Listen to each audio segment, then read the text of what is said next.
अस्सलाम वालेकुम students, I hope आप सब लोग बहुत अच्छे होंगे। मैं आप लोगों के लिए आज CS502 मतलब फंडामेंटल एल्गोरिथम के फर्स्ट लेक्चर के साथ हाजिर हूँ। इसमें मैं आप लोगों को सबसे फर्स्ट कॉन्सेप्ट जो है वो आपको दूंगी, जिससे आप इजीली एल्गोरिथम को समझ जाएंगे कि एल्गोरिथम बेसिकली है क्या चीज़। एल्गोरिथम आप अपने जहन में ये बना लें कि आपने कोई भी काम करना है, इवन कि आपने एक खाना पकाना है, तो उसमें आपने सबसे फर्स्ट में आपने क्या चीज़ लेनी है, मतलब कौन सा बर्तन यूज़ करना है, उसमें क्या डालना, ऑयल डालना है, उसके बाद क्या डालना है, उसके बाद क्या डालना है। फिर उसके बाद ये सब खाना रेडी होने के बाद जो एक आउटपुट आपको मिलती है, तो ये सारा स्टेप बाय स्टेप जो चीज़ आप करते जा रहे होते हो वो एक किस्म का एल्गो ही होता है। ठीक है, एल्गो में ख़ास तौर पर अगर आप कंप्यूटेशनल में लेके आओ तो कंप्यूटेशनल में आप एक प्रोग्राम बना रहे हो और इवन के आप प्रोग्राम 2 नंबर्स को ऐड करवा रहे हो। ठीक हो गया, 2 नंबर्स को ऐड करवा के आपने स्टेप बाय स्टेप जो है वो जो है मैं आपको यहाँ पर बताती हूँ कि स्टेप बाय स्टेप आपने लिखा। ठीक है, फॉर एग्जाम्पल आपने 2 + 2 = 4 करना है, तो इसके लिए आपको एक एल्गो बनाना पड़ेगा।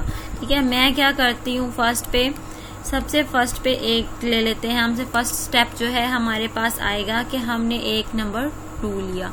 ठीक है, फिर दूसरा स्टेप हमारे पास आएगा, हमने एक नंबर 2 और लिया। ठीक है, फिर हमने क्या करना है, इन दोनों को आपस में क्या करना है, प्लस करना है। तो इसके सेंटर में हम इसको प्लस करना है। ठीक है, क्या तो हमने इनके सेंटर में एक प्लस का साइन देना है, तो एक ये चीज आ जाएगी। ठीक हो गया, उसके बाद = 4 पे आएगा =। ठीक है, तो उसके बाद 5 पे आएगा हमारा,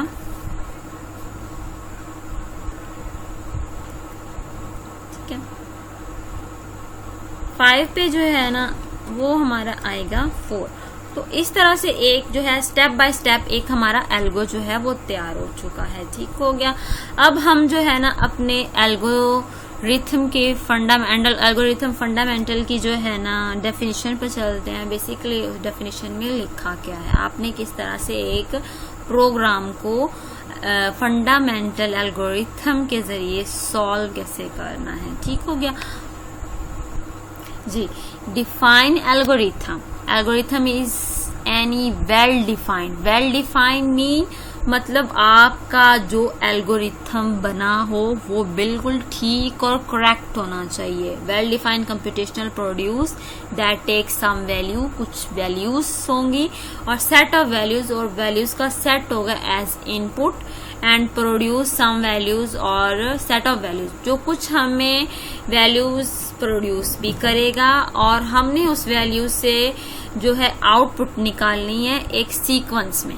जो भी काम करना है हमने एक सीक्वेंस में करना है। ठीक है, computational step that transform the input into the output, मतलब सीक्वेंस पे कहाँ से काम करना है, इनपुट से आउटपुट की तरफ लेके जाना है। ठीक हो गया, अब आपको इसकी जो है एक चीज बताते हैं कि प्रॉब्लम। सबसे पहले हमारी फर्स्ट प्रॉब्लम है, फॉर एग्जाम्पल आपने एक प्रोग्राम जो है बनाना है। ठीक है, आप कहते हैं कि हमने एक लूडो ही बनानी है, एंड्रॉयड डेवलपिंग पे आ जाएं तो आपने एक लूडो बनानी है। तो लूडो में आप पहले क्या चूज करोगे, सबसे पहले आप लोगों के पास आपने चूज करना है कि आप कौन सा फ्रेमवर्क यूज करोगे।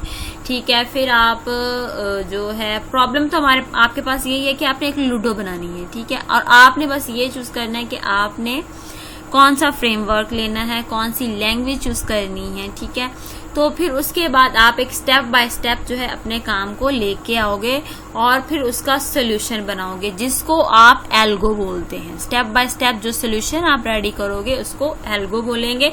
फिर उस सोल्यूशन को आप उसके ऊपर एक लैंग्वेज को इम्प्लीमेंट करोगे और फिर आउटपुट आपके पास आएगी। ठीक हो गया, तो ये इस तरह से आपने फंडामेंटल एल्गोरिथम को आगे लेके जाना है। ठीक है, एक हमारे पास एग्जाम्पल है इस एग्जाम्पल में जो है वो ये है कि आर 2 नंबर्स है लिए हुए हैं हमने, मतलब 2 नंबर्स का फंक्शन एक लिया हुआ है जिसमें हमने ए को लिया रीड ए और दूसरा सेकेंड है रीड बी।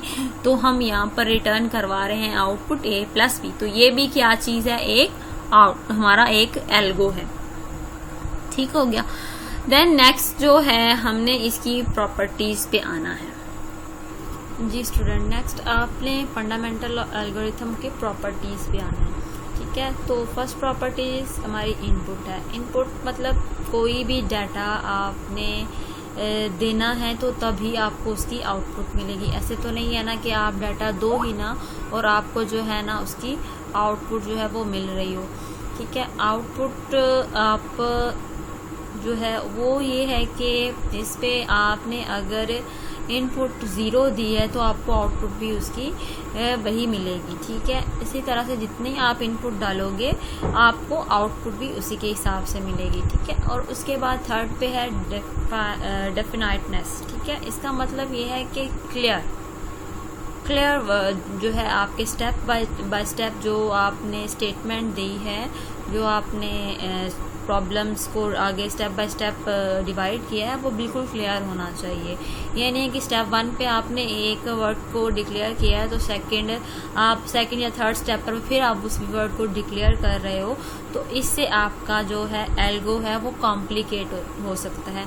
तो इस बात का एहतियात करना है। ठीक है, फिनाइटनेस में अगर आप आते हैं तो फिनाइटनेस पे ये होता है कि आपका जो एल्गो है वो काउंटेबल होना चाहिए, अनकाउंटेबल नहीं होना चाहिए।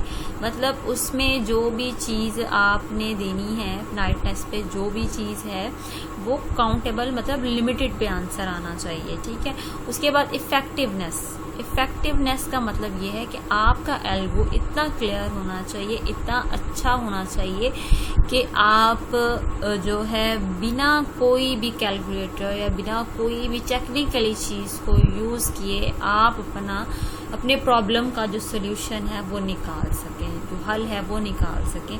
तो इसको कहते हैं इफेक्टिवनेस। ठीक है, अब आगे हम डिज़ाइन ऑफ एल्गोरिथम पे बात करें तो वो ये है कि सबसे फर्स्ट पे नेचुरल लैंग्वेज है। कोई भी लैंग्वेज आपने सिंपल से यूज़ की है, उससे आपने अपना प्रॉब्लम जो है वो सॉल्व कर लिया। उसके बाद प्सीडो कोड जो है अगर आप उसको लेके आते हैं, ये डिज़ाइन जो है एक रिप्रेजेंट करने के लिए अपने कोड को या अपने प्रॉब्लम्स को, तो इसलिए ये यूज़ किए जाते हैं। नेक्स्ट है फ्लो चार्ट। जैसे कि हमने यहाँ पर इसको स्टार्ट एंड स्टार्ट किया अपने एल्गो, इसके अंदर अपने डिसीजन डाल दिया या कंडीशन डाल दी, ये चीज़ है। फिर उसके बाद आपने आगे स्टेटमेंट डाल दी।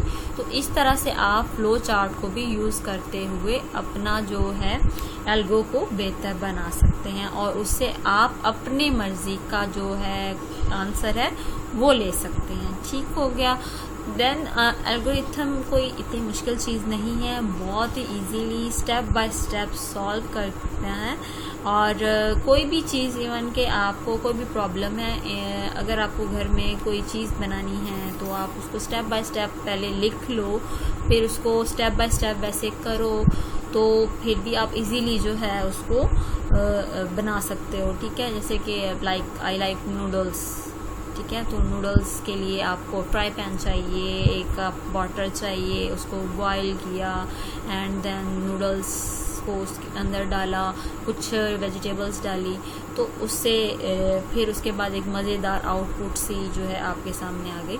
तो इस तरह से एक स्टेप बाय स्टेप आपने अपने प्रोग्राम को भी सॉल्व करना है। ठीक है, आई होप आप लोगों को जो है एल्गोरिथम का जो बेसिक्स कॉन्सेप्ट है वो क्लियर हो गया होगा। ठीक है, नेक्स्ट वीडियो के लिए मुझे इजाज़त दीजिए। अल्लाह हाफिज़।